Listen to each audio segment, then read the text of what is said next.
बाबर आजम की हिमायत में ट्यूट फकर जमान को पीसीबी ने शोकाज नोटिस जारी कर दिया। ये शोकाज नोटिस, इसका जवाब देना होगा फकर जमान को कि बाबर आजम की हिमायत क्यों की, क्योंकि इस वक्त ये सेंट्रल कॉन्ट्रैक्ट के अंदर ही प्लेयर मौजूद है और सेंट्रल कॉन्ट्रैक्ट में प्लेयर होने के बावजूद पाकिस्तान क्रिकेट बोर्ड के ऊपर तनकीद कर रहा है। हालांकि इससे पहले हमें ये चीज देखने को नहीं मिली है कि कोई प्लेयर सेंट्रल कॉन्ट्रैक्ट में हो और पाकिस्तान की तरफ से खेल भी रहा हो, दोनों फॉर्मेट खेल रहा हो या तीनों फॉर्मेट खेल रहा हो, उसके बावजूद भी वो पाकिस्तान क्रिकेट बोर्ड के ऊपर तनकीद करे या फिर उनके किसी फैसले को गलत करार दे। ऐसा पहले नहीं हुआ। ये पहली दफा ही देख रहे हैं कि फकर जमान जब लास्ट मीटिंग हुई थी उसमें ही फकर जमान खड़े हो गए थे पीसीबी चेयरमैन के सामने कि ये जो आपने सर्जरी का कहा हुआ है, पहले आप अपने अंदर वालों के ऊपर सर्जरी करें।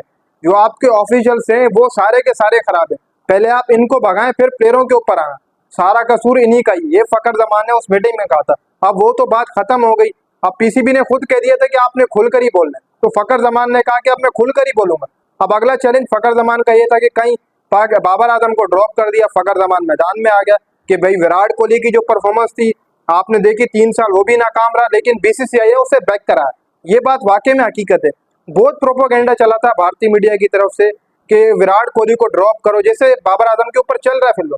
भारतीय मीडिया ने भी ऐसे ही किया था, बहुत ट्रोल किया था ड्रॉप करो कोहली को, लेकिन बीसीसीआई ने उसे बैक किया क्योंकि बोर्ड चाहता था कि वो एक बड़ा प्लेयर और वो बैक करे, और किसी सीरीज के बीच में उन्होंने नहीं भगा। लेकिन पाकिस्तान क्रिकेट बोर्ड ने यहाँ पर जो फैसला लिए वो कई हद तक गलत भी है और कई हद तक सही भी है। सबसे पहले मैं आपको बताऊं कि जो गलत है वो ये है कि किसी भी सीरीज के बीच में ड्रॉप करना या फिर रिलीज कर देना अपने प्लेयर को, ये सबसे गलत बात है। आपको अगर नहीं खिलाना तो आप तीनों टेस्ट मैचेस ही ना खिलाएं, आप स्क्वाड में शामिल ही ना करें, पूरी सीरीज से आप ड्रॉप कर दें, आप बाहर कर दें, सिलेक्ट ही ना करें अगर किसी के साथ ऐसा करना।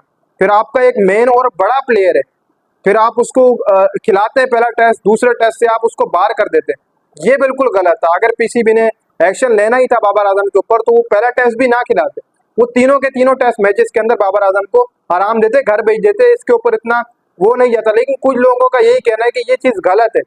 जहां तक देखा जाए मेरे नजरिए से तो ये बात गलत है बिल्कुल, क्योंकि बाबर आजम को अगर ड्रॉप करना चाहिए था तो आपको स्क्वाड में नहीं डालना चाहिए था, पहला टेस्ट ही नहीं खिलाना चाहिए था।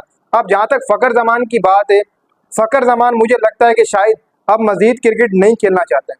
मुझे यहाँ तक यही लगता है कि फकर जमान मजीद पाकिस्तान के लिए क्रिकेट नहीं खेलना चाहते हैं, क्योंकि फकर जमान जिस तरीके से पाकिस्तान क्रिकेट बोर्ड के ऊपर तनकीद कर रहे हैं, 2 तनकीदें हो चुकी हैं। पहले तो खुद जब बैठे हुए थे पीसीबी ऑफिसर के साथ वहां पर भी शिकायत की मोहसिन नकवी को कि आप पहले अपनी अंदर की सफाई करें, जो आपकी अंदर सर्जरी होनी है सबसे पहले आप वो करें, फिर आप बाहर निकलिएगा। फिर उसके बाद नोट ये ट्यूट करना कई हद तक गलत भी था और कई हद तक ठीक भी था। देखो आप तनकीद कर सकते हो पीसीबी के ऊपर, लेकिन आप तब कर सकते हो जब आप फॉर्मर क्रिकेटर हो या आपने पाकिस्तान की तरफ से खेल लिए या फिर आप सेंट्रल कॉन्ट्रैक्ट में शामिल ना हो, तब आपके ऊपर आप तनकीद कर सकते हो बाहर बैठकर सोशल मीडिया के ऊपर। फिर आप उस टीम का हिस्सा भी हो, उन सब लड़कों के साथ खेलें, उन्हीं पीसीबी ऑफिसर के साथ आपने बैठना भी है, पीसीबी चेयरमैन से भी आपने मिलना है, फिर उसके बावजूद भी तनकीद करना, तो ये कहीं हद तक गलत है। और दूसरी तरफ सही देखा जाए तो सही जो मैंने आपको ओपिनियन बताया कि फकर जमान ने जो ट्वीट किया वो बेहतर भी किया और गलत भी किया।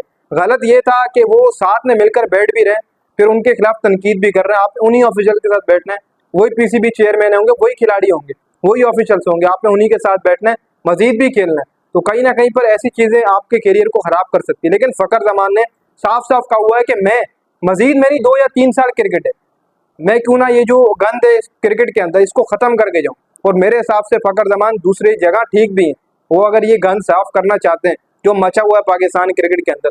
कुछ जो ऑफिशियल्स हैं वो फ्रंट के ऊपर नहीं आते, जैसे मैंने आपको पहले कहा कि जब भी हमारी पाकिस्तान क्रिकेट टीम हारती है तो हम 2 नामों को कसूरवार ठहरा देते हैं, एक पीसीबी चेयरमैन को और दूसरा कप्तान बाबर आजम हो, शान मसूद हो, कोई भी हो, हम इनको कसूरवार ठहरा देते हैं। लेकिन हम उनका नहीं सोचते कि जो पीछे कमरों के पीछे बैठे होते हैं, छुपे रुस्तम होते हैं, जो मेन काम वो कर रहे होते हैं, पीसीबी ऑफिशियल मेन काम कर रहे होते हैं, टीम को बनाना, किसको बाहर भेजना है किसको नहीं भेजना है, ये उनका काम होता है। और जराये के मुताबिक ये खबर भी सामने आई थी कि पीसीबी ऑफिशियल्स के दरमियान इस बात के ऊपर लड़ाई भी हुई थी कि बाबर आजम को ड्रॉप करना नहीं करना।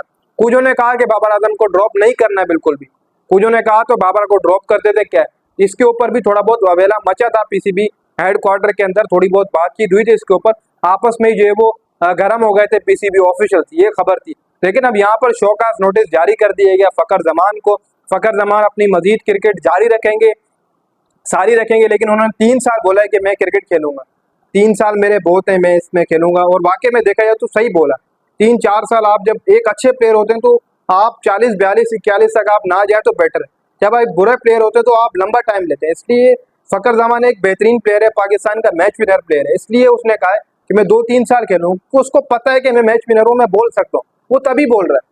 मौजूदा टाइम में पाकिस्तान में अभी फिल वक्त फकर जमान मेरे हिसाब से अच्छी फॉर्म में है भी सही, नहीं भी है, लेकिन वो पाकिस्तान को हमेशा से बड़े टाइटल जितवाते हुए हैं, पाकिस्तान के लिए अच्छा खेला है। जब भी पाकिस्तान इतनी मुश्किलात में फंसा है तो फकर जमान ने निकाला भी है। अब शोकास नोटिस का जवाब जो है वो 7 दिन बाद फकर जमान ने देना है कि बाबर आजम की हिमायत क्यों की गई, पीसीबी के ऊपर क्यों तनकीद की गई। सिर्फ और सिर्फ ये पूछा जाएगा किस मौजू के ऊपर आपने जो वो तनकीद की पीसीबी के ऊपर, ऑफिशियल्स के ऊपर, आप सेंट्रल कॉन्ट्रैक्ट में भी, उसके बावजूद भी ये चल रहा है। अहमद शहजाद को शोकास नोटिस नहीं जारी हो सकता क्योंकि वो सेंट्रल कॉन्ट्रैक्ट में नहीं है। अगर किसी को हो सकता था उन्हीं प्लेयरों को होता है जो एक अंदर शामिल होते हैं, इसके अंदर जो सेंट्रल कॉन्ट्रैक्ट के अंदर होते हैं।